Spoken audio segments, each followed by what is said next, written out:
各位记者朋友 Good afternoon, ladies and gentlemen. Welcome to today's press conference. Questions, please. 谢谢发言人。总台央广记者提问：6月12号，联合 CCTV, on June 12th, the opening ceremony of the 60th anniversary celebrations of the United Nations Conference on Trade and Development was held in Geneva.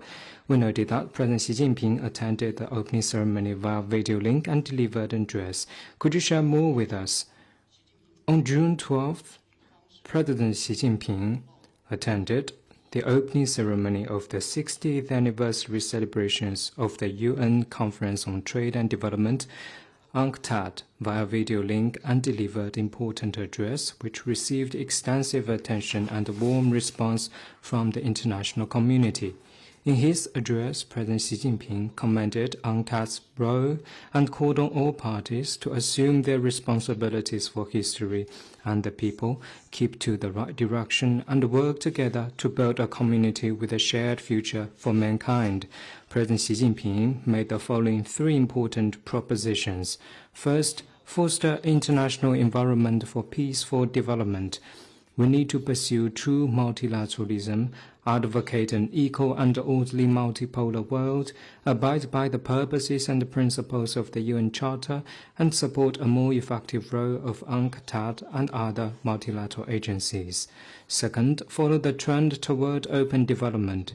We should advocate an universally beneficial and inclusive economic globalization, promote trade and investment liberalization and facilitation, properly resolve development imbalances and other issues, and make the global governance system more just and equitable. Third, harness the historic opportunity for innovation-driven development.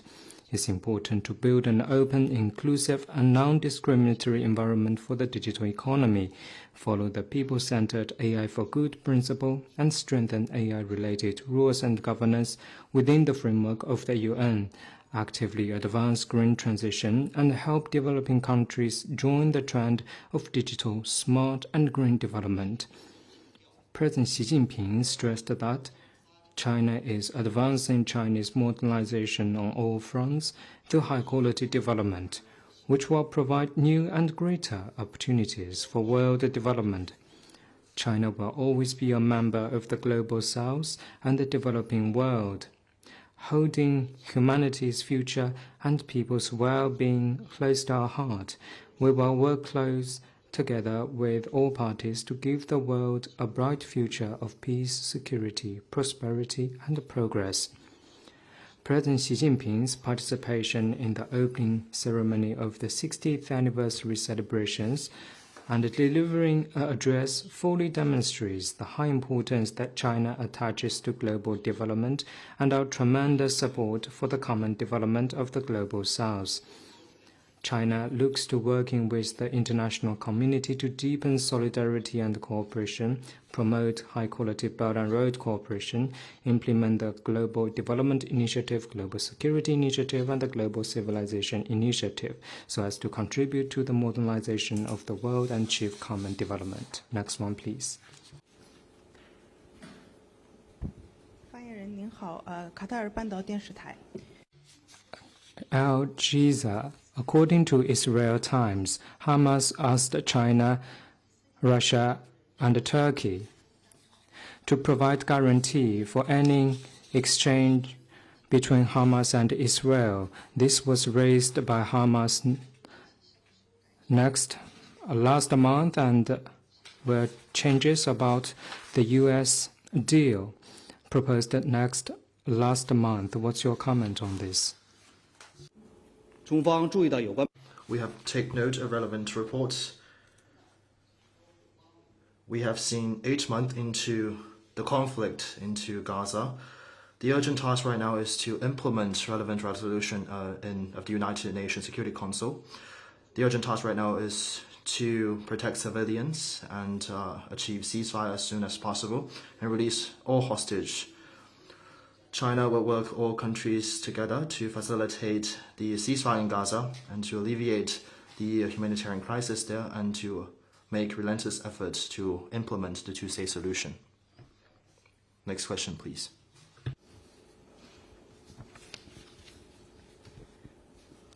谢谢发言人。总台央视记者提问：12号，欧盟委员会宣布，拟从7月4号起。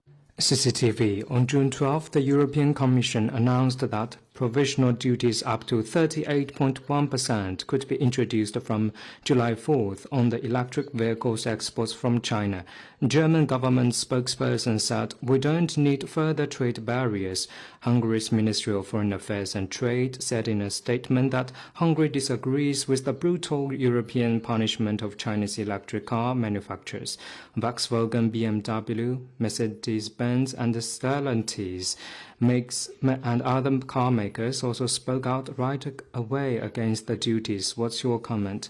On the EU's pre-disclosure of anti-subsidy investigation, the spokesperson of the Ministry of Commerce has responded to the question and made clear China's position. The industry companies and business associations in China have also firmly opposed it. Let me stress that this investigation is a typical act of protectionism which ignores the facts and WTO rules. It goes against the overall trend and will benefit no one. We urge the EU to heed the rational and objective views from various parties, correct its wrong decision at once, stop turning trade into political issues, properly address trade frictions through dialogue and consultation, and avoid harming the mutual trust, dialogue and cooperation between China and the EU. Next one, please.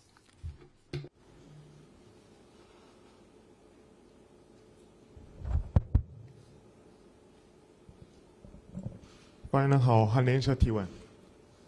Yonhap News Agency is reported that Russia's President Putin will recently visit DPRK. China has friendly relations with DPRK and Russia, so how do you view the meeting between the two leaders? Is China planning to hold a meeting between the two leaders?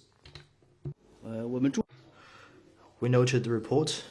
The question concerns bilateral interactions between Russia and the DPRK. It is not for me to comment on that.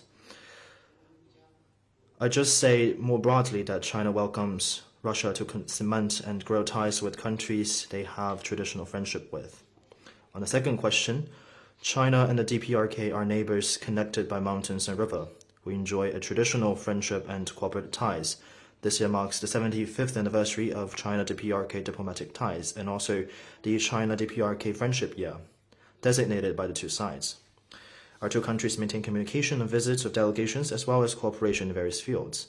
If there is anything to announce about the meetings between our two sides, we will release the information in a timely manner. Next question, please.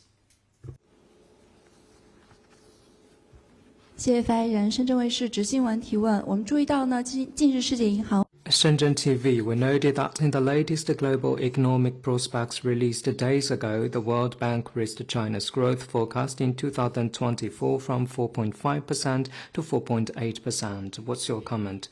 We noted the World Bank's report and saw that days ago, the International Monetary Fund again revised up China's growth forecast for this year, 0.4 percentage points higher than the April forecast. Many international institutions raised their forecast for China's economic growth this year, a case in point of the international community's confidence in China's economy. And the prospects report also mentioned China's stronger than expected activity, particularly exports. Statistics released by China's General Administration of Customs show that in the first 5 months this year, China's trading goods with other countries grew year-on-year by 6.3%. As a major manufacturer and consumer, China has provided cost-effective products to other countries and big markets for their own products, which is a vivid illustration of China's unique role. As the second largest economy and important component of the global economy, China has long remained a great contributor to global economic growth. China's sustained and steady economic growth is a powerful engine of global economic recovery. IMF analysis show that a 1 percentage point increase in GDP growth in China leads to 0.3 percentage point increase in growth in other economies on average. With complex changes unfolding in our world, the Chinese economy has the strength and resilience to brave headwinds and move forward. A prosperous China augurs well for the world. We stand ready to share with the world the benefits and opportunities of our high-quality development and work with them to sustain the global modernization process. Next one, please.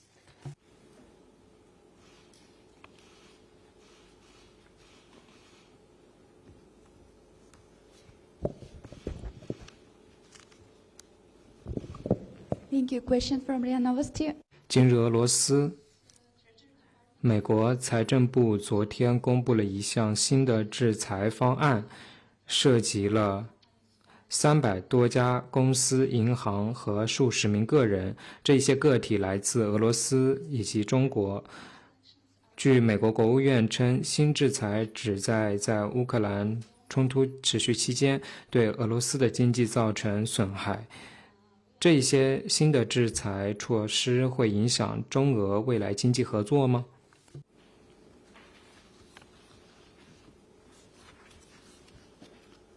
中俄两国 China and Russia are comprehensive strategic partners for coordination. The mutually beneficial cooperation between us is inherently logical and is very resilient, and is in the interest of our countries. China firmly opposes all unilateral sanctions and long-arm jurisdiction. The normal cooperation between us should not be interfered with or disrupted, still less to be used as a tool to smear and contain China. On Ukraine crisis, who is calling for dialogue and striving for peace? Who is fueling the fight and instigating confrontation? These are witnessed by international community. The United States, on the one hand, continue to pour weapons and ammunition into the battlefield in Ukraine, yet on the other hand, shift the blames of undermining peace and protracting the crisis to other countries. It is all of its calculation schemes revealed U.S. hypocrisy and hegemony. The U.S. worldwide unilateral sanctions have entailed endless troubles and severely undermined other countries' sovereignty and security, inflicted human tragedy, and disrupted the stability of industrial and supply chains. Since the escalation of the Ukraine crisis, the U.S. even doubled down on imposing sanctions. Such an approach does not help to solve the problem, but only turns into a major source of risks in the world. China is not the creator or a party of the Ukraine crisis. We will not accept smear, pressuring, or blame shifting. We urge the U.S. to immediately stop slapping illegal unilateral sanctions do more to play a constructive role for ending the conflict and restoring peace. We will take all necessary measures to firmly safeguard lawful rights and interests of Chinese companies. 下一个问题。 Next question, please. 凤凰卫视追问一个关于欧盟对中国电动汽车加征关税的问题啊，请问中方 Phoenix TV, a follow-up question on EU subsidies. Will China take countermeasures? 方有必须捍卫的原则。 China has its principle to uphold, that is the principle underlined by the WTO, as well as the interest that we must be safeguarded. That is the right and interests of Chinese companies. For that, we will take all necessary measures to counter these actions. Next question, please.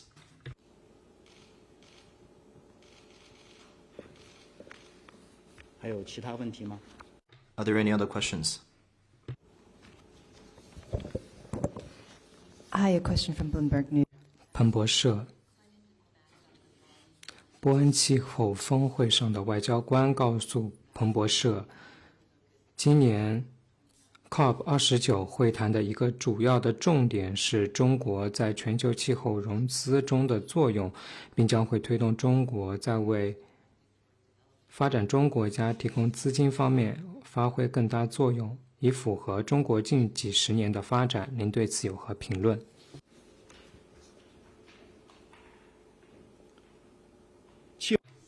Climate financing is a backbone to take climate actions as well as achieving carbon reduction goal. Providing capital support for climate actions of developing countries is a moral obligation for developed countries. It is also a obligation underlined in UNFCCC as well as its Paris Agreement. It is also an important embodiment of the common but differentiated responsibility. In 2009, developed countries promised to mobilize on a yearly basis 100 billion to developed countries. However, this has been an empty promise for a very long time. Accumulatively, it has a debt of $300 billion. It greatly undermined the mutual trust between South and North and also the global efforts of combating climate change. If the developing countries cannot shoulder its due historic responsibility at this year's COP29 and even go to great lengths shifting blames to developing countries, these actions will severely undermine the effectiveness of global cooperation on climate change and also the realization of climate control goals stipulated by Paris Agreement. As the largest developing country, China faces many tasks of developing its economy, improving its people's livelihood, and addressing pollution.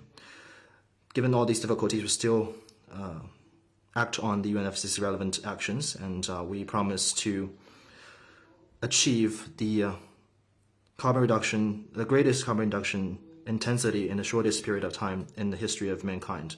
In the meantime, China has all along been providing support and help to other developing countries under the South-South Cooperation Framework. Up to now, China has already signed 50 MOUs with 41 developing countries and hold 58 sessions of seminars of climate change and trained 2,400 professionals in this regard. These has been solid support for relevant countries in addressing climate change. These actions have been widely recognized and appreciated by developing countries.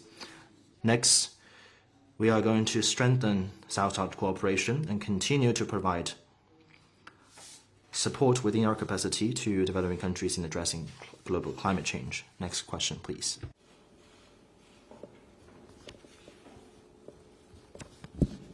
谢谢发言人。环球时报记者提问：据报道，美国国会。 Global Times is reported that U.S. Republican Senator Graham said in a recent interview that Ukraine has 10 to 12 trillion US dollars of critical minerals and can become the U.S. best business partner. The U.S. supports Ukraine so that the critical mineral assets could be used by Ukraine and the West, not given to Putin and China.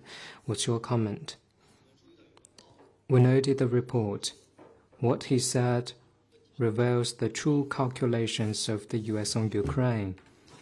Apparently, some in the U.S. keep talking about rules and principles, but all they think about is just the profit and business.